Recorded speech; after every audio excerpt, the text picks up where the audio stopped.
I'm going to show you how to record a video using Screencast-O-Matic. So you go to the website screencast-o-matic.com and then click on this big blue button that says Start Recording. Now the first time you use this, it's going to ask you to download and install a plugin for your computer. Once you do that, then the plugin will launch and you may have to give permission to use it. Once it does launch, then you'll see the recorder up on the screen, and I'm going to make it a little bit smaller so you can see it. And everything that's in this dashed line all the way around the screen, this box, this frame, is what will be recorded. And you can click and drag to move it to a different part of your screen if you want to. You can also use the corner handles or the side handles to resize the frame that will be recorded. Now you also have some other options here too. You can choose to record what's happening on the screen. You can choose to record just from your webcam, or you can choose to record both. And in that case, you would have your floating head sitting on top of whatever it is that you're recording. So if you want to record just what's happening on the screen, you can click the screen, the first button, and then click record. You'll get a nice countdown, and then anything that you do on this screen will be recorded for whoever watches the video. So it's recording me doing these actions on the screen.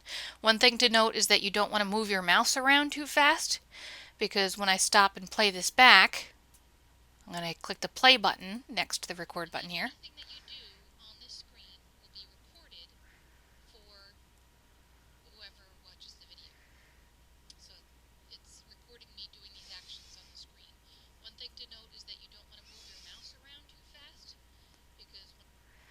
So you can see that it highlights the mouse, and if you zip it around all over the screen, that yellow highlighter is going to go all over the screen too, and it can be kind of confusing.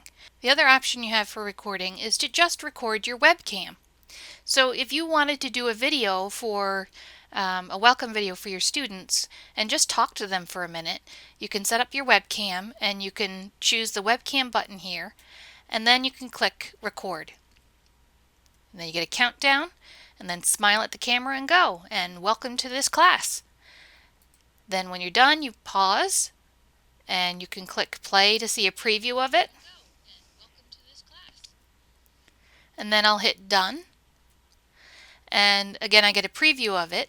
If I want to trim off some of the end, like I have this dead airtime at the end, I can click and drag that, and that gets cut off. Now, I also have some options here. I can download this video as a video file. I can upload it to my Screencast-O-Matic account if I want to create one, or I can actually upload it right to YouTube, and that's what I'm going to do. So I'm going to click on Upload to YouTube, and the first time it's going to ask you to log into an account, and when you do that, this box will pop up, Add YouTube Account. So I'll have to launch my web browser so that I can allow access, and I'll choose the account I want to use if I have more than one, and then it's asking for permission to view my YouTube account and manage my YouTube videos. So if I want it to upload my video for me, I need to give it that permission. So I'll click allow, and now it says it's successful. I'm now connected. I'll click done, and now I can see my account is here. I can give this video a title. I can give it a description if I want to, and I can change the privacy settings. Right now mine is listed as unlisted. That means that only people who have the link to this video can see it.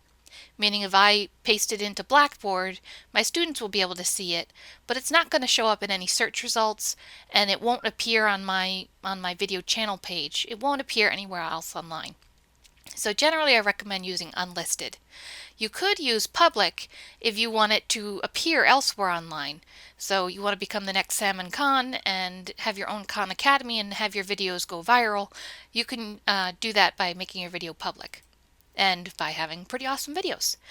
The other option here is private, and private means that no one except you can see this video. You can put in an email address into that video, into that setting, the privacy settings, and then that one other person would get to see it.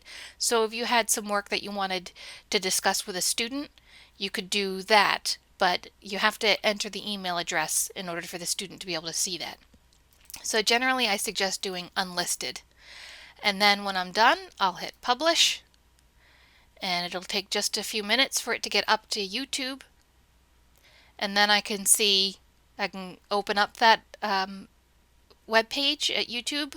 I can copy the link so that now I've got it in my clipboard and I can go paste it into Blackboard. Or I can just hit done and be all done and come back here. So I have that link pasted. I'm going to go ahead and paste it into the address bar here. And here's the video that I just recorded. Now if you want to embed it into Blackboard, you'll go to your Blackboard course, you'll go to a content area, and you'll create an item. Then in the content editor, I'm going to go to the third row of buttons. If you don't have 3 rows of buttons, look at the end of the row and look for this double-headed arrow, and that shows and hides more or less buttons. So I want the third row of buttons, and the fourth button over is insert or edit embedded media. So I'll click on that and it pops open a new window, and I'll paste in that web address that I copied from YouTube. I'll click insert, and now I end up with this yellow box as a placeholder for my video. And I can actually type in here,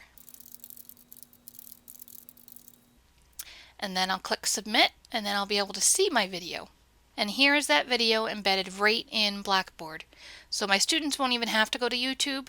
They'll be able to read my instructions here, and then they'll be able to click play and watch the video right in the YouTube screen.